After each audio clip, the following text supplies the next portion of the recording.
बच्चों good morning. आज की क्लास में हम निषेचन के बारे में पढ़ेंगे। इसके पहले हमने परागण पढ़ लिया और नर और मादा युग्मकों का विकास पढ़ लिया। आज हम निषेचन पढ़ेंगे। तो सबसे पहले बात करते हैं पर निषेचन कहते किसे, व्हाट इज फर्टिलाइजेशन। देखो निषेचन क्या होता है, सबसे इम्पोर्टेंट टॉपिक है निषेचन और दोहरा और त्रिकसेलन, दोहरा निषेचन और त्रिकसेलन। इस जो पूरा जो चैप्टर था उसमें सबसे एंड वाली बात है, इसके बाद बीच का परिवर्तन आएगा तो निषेचन इंपॉर्टेंट बनता है। इसमें तो निषेचन किसे कहेंगे, निषेचन की डेफिनेशन देके सबसे पहले तो आप कि निषेचन किसे कहेंगे, फर्टिलाइजेशन क्या होगा।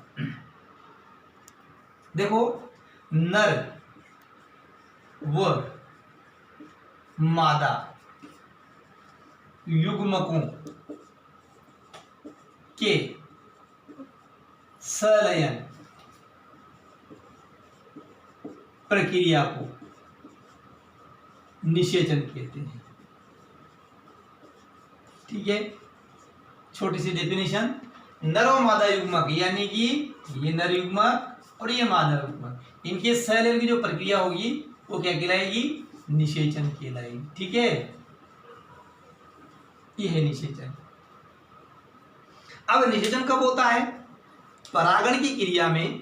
अब सुनेगा आप ध्यान से, परागण की क्रिया में परागकण परागकोश से कहां तक पहुंचते हैं, वर्तिकाग्र तक। अब वर्तिकाग्र क्या होता है कि कुछ अनुकूलतम स्थितियां होती है, जैसे कि स्टार्च मिल जाएगा, रेजिन मिल जाएगा, शर्करा मिल जाएगा। किस पर, वर्तिकाग्र की सतह पर, जो कि अनुकूलतम वातावरण प्रदान करता है किसको, परागकण को। और परागकण इस अनुकूलतम वातावरण में वहां जाकर के अंकुरित होता है। तो परागण के बाद यानी वर्तिकाग्र पर पहुंचने के बाद से लेकर कह सकते हैं और परागकण के अंकुरित होने तक का समय क्या कहलाएगा, अंकुरण काल। निषेचन के बाद दूसरी बात रखता हूं छोटी सी में, अंकुरण काल क्या है, अंकुरण काल। तो मैं यह कहूंगा परागण से लेकर, यानी वर्तिकाग्र पर पहुंच गया है। परागण से लेकर का मतलब है कि वर्तिकाग्र पर परागकण के पहुंचने से लेकर, यानी परागण से लेकर वर्तिकाग्र पर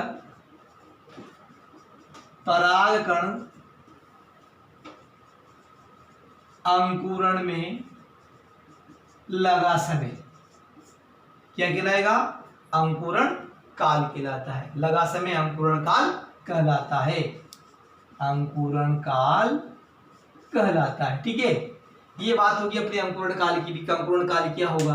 अब थोड़ी सी बात और सुने, क्या होता है कि जब परागकण वहां अंकुरित होता है तो परागकण के ऊपर कितने चोल हैं, दो चोल, दो आवरण हैं, बाह्य चोल, अंतःचोल।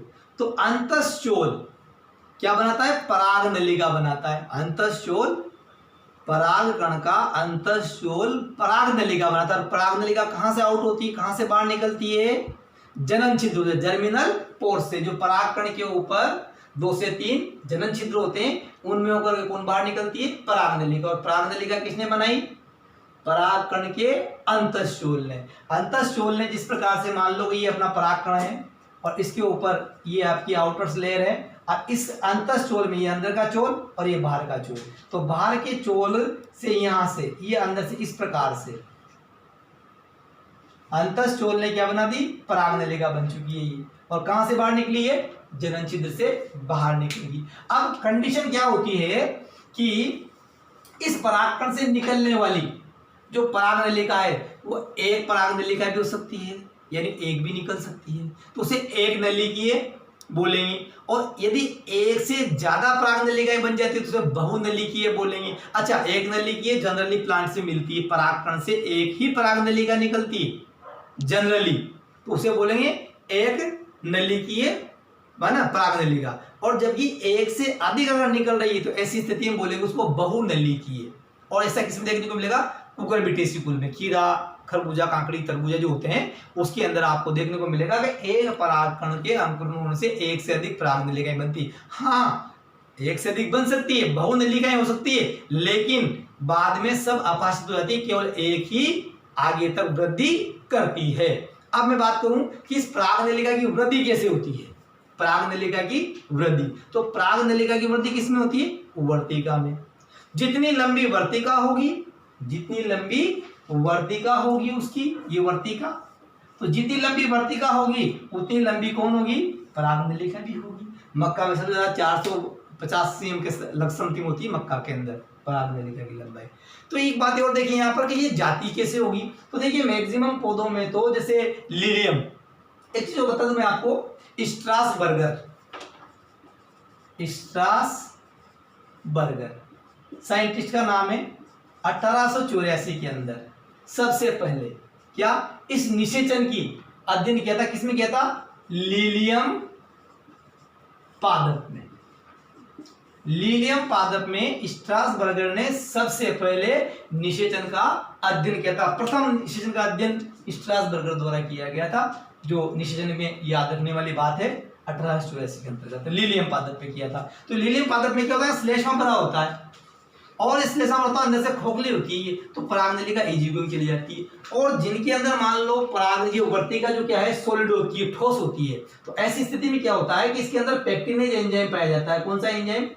पेक्टिनेज एंजाइम के कारण ये जो उत्तक होते हैं इसके वर्तिका के अंदर जो उत्तक होते हैं ना, इस पेक्टिनेज एंजाइम से क्या होते हैं? घुल जाते हैं, नष्ट हो जाते हैं, जिसके कारण परागनलिका को क्या मिल जाता है? मार्ग मिल जाता है। तो मैंने एक बात बताया आपको कि परागनलिका की जो वृद्धि होती है वो कैसे होती है?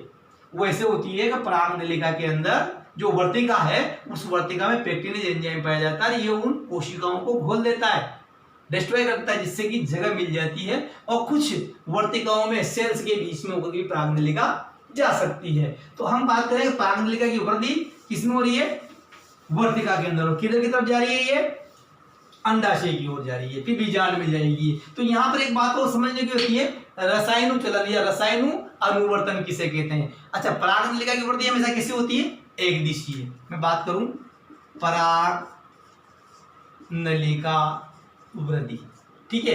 तो परागनलिका की वृद्धि वर्तिका से किसमें गई? वर्तिका में। वर्तिका से कहां जाएगी? ये अंडाशय और बीजांड की ओर। तो ये कैसी होती है? एक दिशीय होती है, एक ही दिशा में चलती है, यानी ऊपर से नीचे की ओर, बीजांड की ओर, अंडाशय की ओर जाएगी। एक तो बात ये हो जाती है। दूसरी चीज, ये बीजांड आपकी वर्तिका के द्वारा, अंडाशय के द्वारा और बीजांड के द्वारा इस प्रकार के रसायन मेंटेन किए जाते हैं, जिसके कारण ये परागनलिका इनकी ओर क्या करती है? अनुवर्तन करती है, आकर्षित होती है, जिसे बोलते हैं रसायन अनुवर्तन।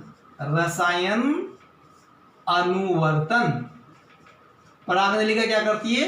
रसायन अनुवर्तन करती है, यानी कि ये बीजांड की ओर, अंडाशय की ओर वृद्धि करती है, एक दिशीय वृद्धि करती है। और इसकी लंबाई किस पर निर्भर करती है? वर्तिका की लंबाई पर। तो ये परागनलिका वृद्धि की बात भी खत्म हो जाती है। अब हम बात करते हैं कि परागनलिका का बीजांड में प्रवेश कैसे होता है। दूसरी स्टेप लेते हैं अपन कि परागनलिका का बीजांड में प्रवेश। परागनलिका का बीजांड में प्रवेश, ठीक है। ये भी चीज देखने की, सोचने की है। देखो यहां पर डायग्राम देखो थोड़ा सा इसका,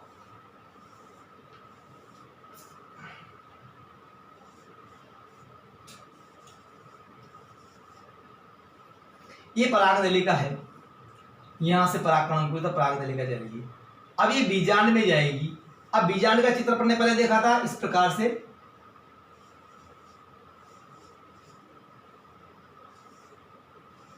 एक प्रारूपिक बीजांड की स्ट्रक्चर थी है जो अपन पहले पढ़ चुके हैं। इस प्रकार से यहाँ राफे वाली संरचना है, ये बीजांड द्वार, ये अध्यावरण है और ये निभाग वाली साइड है। ये तीनों प्रतिमुखी कोशिकाएं हैं और ये द्वितीय केंद्रक है और बीच में अंड कोशिका, दो सहायक कोशिका। ऐसा बीजांड अपन ने पहले पढ़ लिया है, ठीक है। प्रारूपिक बीजांड में अपन ने ये पढ़ा जो आउट बीजों में मुख्य रूप से पाया जाता है। तो हम बात कर रहे हैं कि इस परागनलिका का बीजांड में प्रवेश कैसा हो। बीजांड अंदर है, इसमें प्रवेश कैसे कर सकता है? तो तीन पथ हैं। तीन पथ कौन कौन से हैं? मैं तीनों को आपके सामने डिस्क्राइब करता हूं।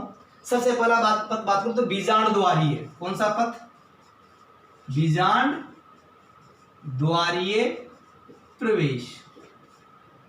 बीजांड द्वारीय प्रवेश। अब इसको अपन रख करते हैं ऊपर, फिर देखते हैं कि किस प्रकार से बीजांड द्वारीय प्रवेश में क्या होगा कि परागनलिका कहां से प्रवेश करेगी? बीजांड में होकर के, बीजांड के द्वार में होकर प्रवेश करेगी। वापस डायग्राम बनाते, देखो अपन, ये 3 क्या है, प्रतिमुखी कोशिकाएं, ये बीच में क्या है, अंड कोशिका, ये क्या है, सहायक कोशिका, ये क्या है, सहायक कोशिका, ये क्या है, द्वितीय केंद्र, यानी 2 केंद्र की कोशिका, जिसे ध्रुवीय केंद्र भी कहते हैं। ये कौन है, इसके अध्यावरण, ठीक है, ये अध्यावरण है। अब देखो आप, 3 बजे तक तो ये जो है, ये क्या बन चुका है, क्या बन चुका है, ये बीजांड बन चुका है। अब इस बीजांड में मैं कह रहा हूं कि परागनलिका की वृद्धि कैसे हो, बीजांड द्वारा वृद्धि। तो ये कहां पर है, अंडाशय में है, तो परागनलिका इस प्रकार से आएगी, यहां से होकर के और ऐसे घूम करके और यहां से प्रवेश कर जाएगी, बिल्कुल इजी गोइंग मैटर। ये परागनलिका, ये बीजांड द्वारा प्रवेश हुआ। तो एक तो परागनलिका का बीजांड द्वारा प्रवेश, यानी बीजांड से होकर के वो प्रवेश करेगी। दूसरा हो जाएगा इसका निभागीय प्रवेश, निभागीय प्रवेश, यानी निभाग से होकर के प्रवेश करेगी। अब देखो इसमें मैं निभागीय प्रवेश बताता हूं आपको। परागनलिका बीजांड में 3 पथ से, 3 मार्ग से प्रवेश कर सकती है। पहला बीजांडदारीय प्रवेश, दूसरा निभागीय प्रवेश और तीसरा अध्यावरणीय प्रवेश। तो मैं दूसरे प्रवेश की बात कर रहा हूं, जब परागनलिका यहां से किसमें घुस जाए, निभाग में घुस जाए, निभाग वाली साइड है। निभाग में घुसने के बाद में इस प्रकार से ये अध्यावरण के नीचे होती, निकलती हुई और कहां आ गई, वापस बीजांड। देखो एंट्री तो बीजांड द्वार से ही करेगी, लेकिन परागनलिका ने प्रवेश कहां से कर लिया है, निभाग से, बीजांड के निभाग से होती हुई बीजांड द्वार में जा रही है। तो ये निभागीय प्रवेश कहलाएगा। और तीसरा होता है अध्यावरणीय प्रवेश, अध्यावरणीय प्रवेश, ठीक है। अध्यावरणीय प्रवेश में क्या होगा, देखो आप, अध्यावरण कौन से होते हैं, बीजांड के आवरणों को अध्यावरण कहते हैं। तो देखो आप, ये जो अध्यावरण बना रखे हैं पढ़ने, ये इन अध्यावरण से परागनलिका ऐसे आएगी और अध्यावरणों को छेद देगी यहां से। ये अध्यावरण को तोड़ दिया इसने, अध्यावरण को तोड़ कर कहां पहुंच गई, ये वापस बीजांड द्वार। तो इस प्रकार से जो है परागनलिका का बीजांड प्रवेश 3 पथों से हो सकता है। अब इसमें थोड़ा उदाहरण देखिए आप, कि बीजांड द्वारा जो प्रवेश होता है वो मैक्सिमम प्लांट में होता है, अधिकतर पौधों में बीजांड द्वारी में होता है। मैक्सिमम किससे होता है, बीजांड द्वारी से। जबकि निभागीय जो प्रवेश होता है वो होता है केजुराइना में, बिठूला में। निभागीय प्रवेश किसमें मिल जाएगा आपको, केजुराइना और एक बिटूला। केजुराइना और बिटूला किसके उदाहरण हो सकते हैं, निभागीय प्रवेश के। और अध्यावरणीय जो प्रवेश की बात करता हूं मैं, तो कुकुरबिटेसी कुल, यानी कुकुरबिटा कुल, कुकुरबिटा। तो ये उदाहरण भी हो गए। तो बीजांड के अंदर परागनलिका का प्रवेश 3 मार्गों से हो सकता है, 3 पथों से हो सकता है। और 3 पथ मैंने बताए, बीजांड द्वारीय, निभागीय और अध्यावरणीय, ठीक है। अब बात करते हैं अपन इसी के अंदर नेक्स्ट बात, कि अब ये बीजांड द्वार के अंदर प्रवेश तो कर चुकी है, लेकिन अब ये किसमें, भ्रूण कोश में, किसमें जाएगी, परागनलिका का भ्रूण कोश में प्रवेश की बात करता हूं मैं। वापस टॉपिक लगाते हैं अपन, परागनलिका का भ्रूण कोश में प्रवेश। भ्रूण कोश का मतलब एम्ब्रियो शेक, ये बीज की संरचना। भ्रूण कोश कौन है, ये बीज की संरचना है। देखो आप कैसे, ये 3 सेल्स जिनको आप एंटीपोल या प्रतिमुखी कोशिकाएं कहते हैं, ये बीज में अंड कोशिका, एग सेल्स, और ये सहायक कोशिकाएं, ठीक है। और ये इसके अध्यावरण,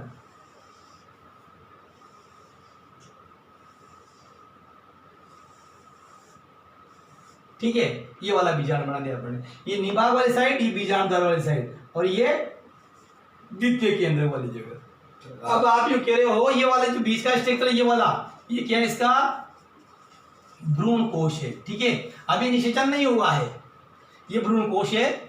अब इस भ्रूण कोश में कैसे प्रवेश करती है ये, तो देखिए जिस प्रकार से यहां पर हम देखते हैं, यहां भी 3 पथ हो सकते हैं। नंबर 1, जैसे ही बीजांड द्वार में ये प्रवेश करती है परागनलिका, तो ये क्या कर सकती है, या तो ये जावे इस अंड कोशिका और इस सहायक कोशिका के बीच से। तो पहला तो जा सकता है ये अंड कोशिका व सहायक कोशिका के मध्य से, ठीक है। एक रास्ता तो ये हो सकता है कि अंड कोशिका और सहायक कोशिका के बीच से।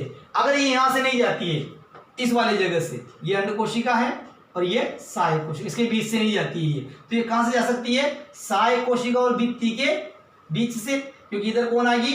भ्रूण कोश की भित्ति, ये कौन आएगी? सहायक कोशिका, इन दोनों के बीच से। तो दूसरी स्थिति क्या हो सकती है? सहायक कोशिका व भित्ति, किसकी भित्ति? भ्रूण कोश भित्ति। किसकी भित्ति? भ्रूण कोश भित्ति के मध्य से, ठीक है। ये दो हो गए। अगर तीसरी बात कर रहे हैं अपन, तो तीसरी बात क्या होती है कि इस सहायक कोशिका को भेदती हुई सहायक कोशिका को तोड़ देगी कौन? परागनलिका। तो थर्ड स्टेप हो सकती है हमारी सहायक कोशिका को तोड़कर प्रवेश कर जाए। तो 3 पथ हो सकते हैं हमारी परागनलिका के भ्रूण में प्रवेश के।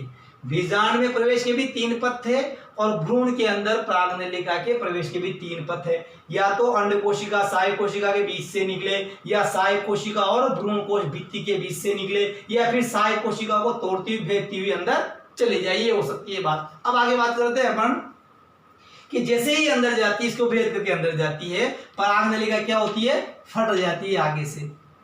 अब परागनलिका फटते ही इसमें से क्या होते हैं? 2 नरयुग्मक बाहर आ जाते हैं।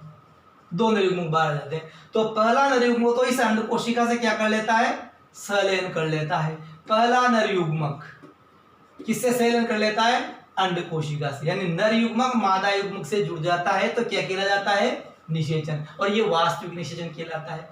अब बचा दूसरा। अच्छा, तो पहला नरयुग्मक तो पास ही मिल जाता है किसको? अंड कोशिका को, तो नरयुग्मकों को गति करनी नहीं पड़ती। लेकिन दूसरा जो नरयुग्मक बचा, एक नरयुग्मक बचा, ये कहां पहुंचता है?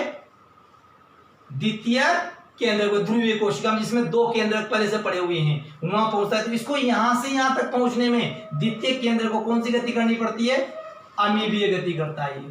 यानी अमीबीय गति करता हुआ ये दूसरा केंद्र कहां पहुंचता है? द्वितीय केंद्र के पास पहुंचता है, ध्रुवीय कोशिका के पास पहुंचता है। और यहां पहुंचने के बाद 2 केंद्र तो पहले से थे ही इसमें, और एक केंद्र को और जुड़ जाता है। तो ऐसी स्थिति को क्या बोलते हैं अपन? त्रिक संलयन। यानी ये भी निषेचन है। पहला निषेचन कैसा था? वास्तविक निषेचन, जिसमें प्रथम नरयुग्मक यानी फर्स्ट मेल गैमेट का किससे? मादा युग्मक से, यानी कि अंड कोशिका संलयन हुआ। तो ये तो हुआ वास्तविक निषेचन। और सेकंड में क्या हुआ कि दूसरा नरयुग्मक किससे जाकर जुड़ गया? ध्रुवीय कोशिका से। तो क्या हो गया? त्रिक संलयन कहलाएगा। द्वितीय केंद्रक जिसके अंदर 2 केंद्रक पहले से विद्यमान है, उसमें दूसरा नरयुग्मक जाकर के संग्रहित हो जाता है, जुड़ जाता है, संलयन कर जाता है। तो ऐसी स्थिति में यहाँ पर त्रिक संलयन कहलाता है और ये 3 केंद्र युक्त कोशिका बन जाते हैं।